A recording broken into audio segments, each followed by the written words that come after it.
Coach, another big game coming up this weekend. So what do you have to do to keep the good things rolling and keep the streak alive? Same deal. We got to be ready to go. We know they're going to be ready for us. We got to make sure we're ready for them, and play well. The story remains the same. We're playing a bunch of West teams in a row, and we just got to play really well to beat them.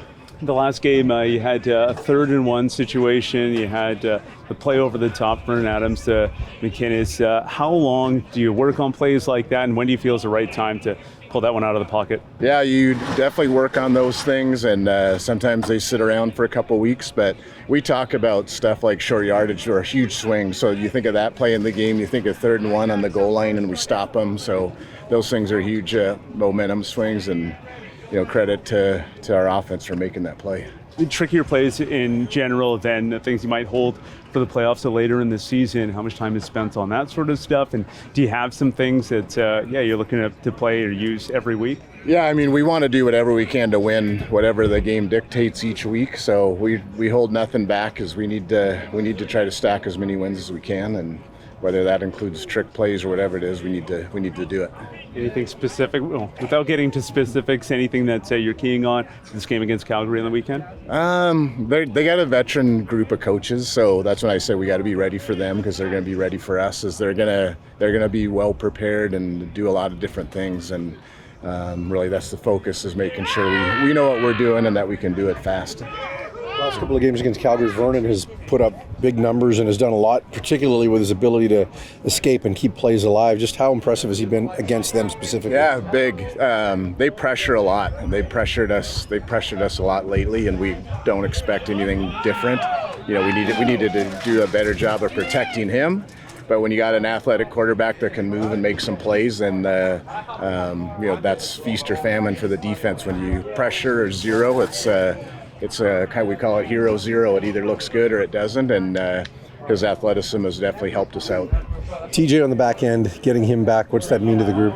Really good, man. Has he been a good leader? He been ever since Kamloops, when he knew he wasn't playing. He's been a leader in the meeting room, and he's been a leader whenever he's been on the field. And the thing that's best about TJ is he plays the game right, as he hustles, he knows his assignment, he does all those things that good football players do, and he's definitely a good example for the younger guys. When you start two Canadians at receiver, sometimes it really stretches your depth, so you don't have Javon.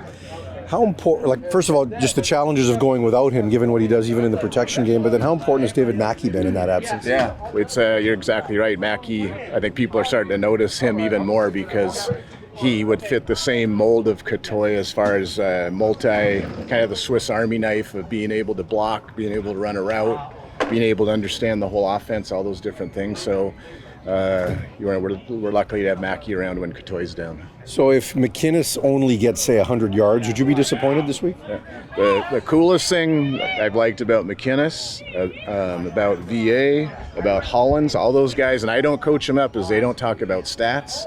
All they talk about is winning. And I'm glad they have that attitude, because normally when you don't play for stats or worry about that, the game tends to come to you. So you can see what they have to say, but I think their answer is going to be, as long as we win, they're good to go. I'm told there's a chance you guys can start 9 defensive linemen. Take me through the rationale. Well, we'll see. We know it's going to be hot for Calgary. It's supposed to be in the high 30s or in the 90s for the American guys, and we know Calgary's physical. We know they're always going to want to run the ball. So if that means strength in numbers, then we'll do that. How good was Tavai for you last week, making it hard to take him off? Yeah, the great thing about him is he moved their quarterback off the spot multiple times, and just winning one-on-one matchups, and that's what you need. You need that on defenses. You need to just sometimes win matchups without having it schemed up or running blitzes or things like that, and just disrupting the quarterback. So, good on him for showing well. Thanks.